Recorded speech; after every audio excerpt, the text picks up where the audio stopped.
আসসালামু আলাইকুম ওয়া বারাকাতুহু। কেমন আছেন সবাই? আশা করি আল্লাহর অশেষ রহমতে সকলেই ভালো আছেন। তো সকাল সকাল ভিডিও শুরু করেছি। তো সর্বপ্রথম আমি আমার গাছগুলোকে একটু দেখে নিচ্ছি। গাছগুলোকে আমার সকালবেলা একটু দেখে নিই, চোখ জুড়িয়ে যায়। আর সকালে যেহেতু আমি রান্না বান্না করব আজকে, তাই সবজিগুলো কেটে নিয়েছি। কলমি শাক কেটে নিয়েছি, আর হচ্ছে আলু পটল ছিলে নিয়েছি, লাউ কেটে নিয়েছি। লাউ আলু আর টমেটো দিয়ে একটি সবজি বানাবো, ডিম থাকবে সেটার সাথে। আর কলমি শাক হচ্ছে ভাজি হবে। তো ডিটেলসে আপনাদের সাথে আজকে রান্না বান্না শেয়ার করব না, এমনিতে সকাল থেকে বিকেল পর্যন্ত মোটামুটি কি ইম্পর্টেন্ট কাজ করেছি সেটাই আপনাদের সাথে শেয়ার করার জন্য এসেছি। তো রাতের বেলা আমি টক দই বানানোর জন্য দিয়ে রেখেছিলাম, সেটা হচ্ছে ওভেনে রেখেছি টক দই। সকালবেলা আবার দেখি এটাকে ফ্রিজে রেখে দিব। আর এখানে সবজিগুলোকে ভালো করে ধুয়ে নিচ্ছি, আর ডিম সিদ্ধ হয়েছে কিনা সেটা দেখব।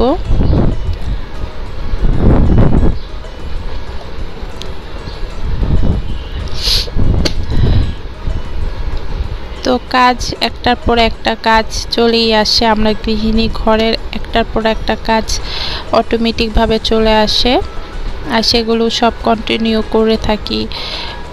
আর ঘরের ভেতরে দেখা গেছে অনেক ইম্পর্টেন্ট কাজ যেটা আমরা এক্সট্রাও করি। রান্নাবান্না ছাড়াও আমরা গৃহিণীরা অনেক কাজ করে থাকি একটা সংসারের জন্য। রান্নাবান্না তো সিম্পল, এছাড়াও কিন্তু আরও অনেক কাজ আমাদের করতে হয়। তো আজকে আমি টক দই বানানোটা আপনাদের সাথে শেয়ার করিনি পুরোপুরি। ইজি ওয়েতে কীভাবে টক দই বানানো যায় সেই রেসিপিটি যদি আপনারা আমার কাছে চান, তো আমি কিভাবে টক দই অনেক সহজেই বানাই সেটা আপনাদের সাথে পরবর্তীতে শেয়ার করব। আর আপনারা যদি এই রেসিপিটি শিখতে চান তাহলে অবশ্যই আমাকে কমেন্ট বক্সে জানিয়ে দেবেন, তাহলে আমি কমেন্ট বক্স দেখে তারপর আপনাদের এই ভিডিওটি বানাবো। তো টক দই আমি যেহেতু ভিডিওটি এখনও বানাইনি, তো আপনারা যদি বলেন তাহলে আমি শীঘ্রই বানাবো। আমি বাসায় টক দই অলরেডি কয়েকবার বানিয়েছি, মাশাআল্লাহ ভালোই হয়েছিল। তো এখন সকালে চাটা বানিয়ে ফ্লাক্সে রেখে দিব। যেহেতু চা মোটামুটি মেহমান আসলে লাগে, আবার টিচার আসলে লাগে, তাই চাটা সকালে বানিয়ে আবার ফ্লাক্সে রেখে দিলে অনেকটাই কাজ বেঁচে যায়। আসলে সকালেই যদি রান্নাবান্নার কাজগুলো আমরা গুছিয়ে রাখি তাহলে বারবার কিন্তু চুলার সামনে আসার প্রয়োজন হয় না, তাই না? তো আমি চেষ্টা করি রান্নাবান্নার কাজটা একবারেই সমাধান করার। সকালে যদি একবার রান্নাঘরে ঢুকি তাহলে দুপুর বিকাল সন্ধ্যা পর্যন্ত মোটামুটি যত কিছু করা দরকার সব কিছুই করে ফেলি বা করার চেষ্টা করি। তো বন্ধুরা, ভিডিওটি দেখতে থাকুন। আর এদিকে টক দইটি আমি এখন ফ্রিজে রেখে দেব ডিপে। দেখেছেন কি সুন্দর টক দই হয়েছে। আসলে টক দইয়ের বীজ থেকে টক দই বানানো খুবই সহজেই বানানো সম্ভব। টক দইয়ের বীজ থেকে টক দই বানাতে হলে প্রথমে আপনি কিছু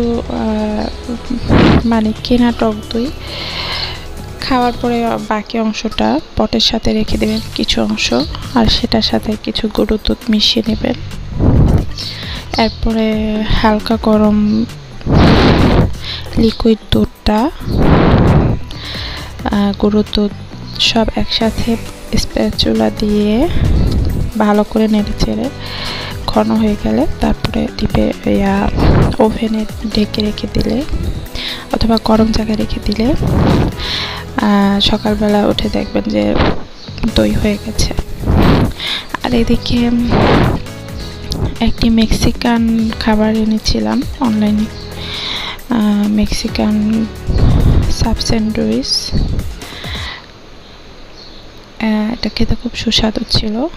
তো এদিকে আবার আরেকটি কাজ করছি, আসলে অনেক সময় আমি নিজের হাতে নিজে অনেক কিছু করি, যেমন এই যে আমার ওভেনটি, এটা কিন্তু আমি ঠিক করার চেষ্টা করছি ইদানিং। হ্যাঁ, তো এটার জন্য আমার কিছু জিনিস কেনা লেগেছে, এটা আপনাদের সাথে পরবর্তী ভিডিওতে শেয়ার করব। জাস্ট আজকে দেখাচ্ছি যে ওভেনটা আমি কিভাবে ওপেন করে এই জিনিসগুলোকে খুলেছি। তো এটা হচ্ছে র্যাঙ্কসের র্যাঙ্কসের একটি ওভেন, আর এটা ইলেকট্রিক ওভেন না।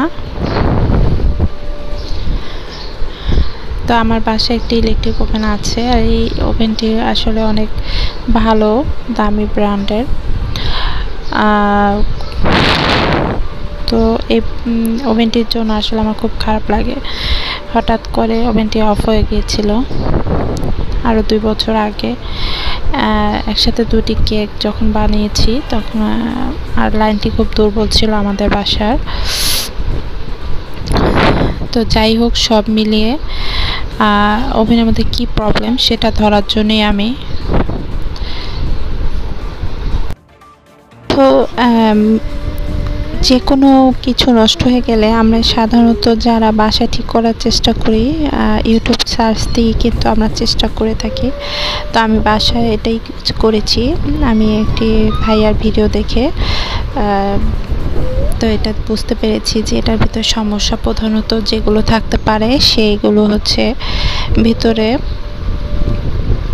ছোট ছোট 2টি জিনিস, যে 2টি আমি কিনতে গিয়েছিলাম। তো খুলেছি, প্রথমে খুলে তারপর কিনতে গিয়েছি মার্কেটে। তো নিয়ে এসেছি, দাম বেশি নেয়নি, 10-20 টাকা করে নিয়েছে। তো 2টা যখন আমি লাগিয়েছি, লাগানোর পরে ওভেনটা কিন্তু চলেছিল, কিন্তু ওভেনের যে গরম হওয়ার ব্যাপারটা সেটা কিন্তু হয়নি। তো সেজন্য আমি একটু চিন্তিত ছিলাম, যার কারণে ওভেনটি আবার ওপেন করতে হয়েছে আমাকে। তো এখন আপনারা পেয়ারা দেখছেন, আর এটা হচ্ছে আমার গাছের পেয়ারা। গতবার 2টি পেয়ারা হয়েছিল, এবার আমার গাছে অনেক পেয়ারা মাশাআল্লাহ আলহামদুলিল্লাহ হয়েছে, কিন্তু এই পেয়ারাটি হচ্ছে বড় আর বাকিগুলো এখনো ছোট ছোট। তো এই পেয়ারাটি আগে বড় হয়ে গেছে। আমাদের বাসার যে আমাদের খালা কাজ করেন, খালাকে দিয়ে ছাদের থেকে এনেছি। তা আনানোর পরে চিন্তা করলাম এই পেয়ারাটি আমি গতবারের মতো করেই আমাদের বাসার সিকিউরিটি গার্ড এবং খালাকে আর আমরা সবাই মিলে খাবো। তার জন্য আমি মোটামুটি 9টায় আগামী পর্বে ওভেনের আরও কিছু কাজ করব, সেটা দেখানোর জন্য। তো ভালো থাকবেন সেই পর্যন্ত, আল্লাহ হাফেজ।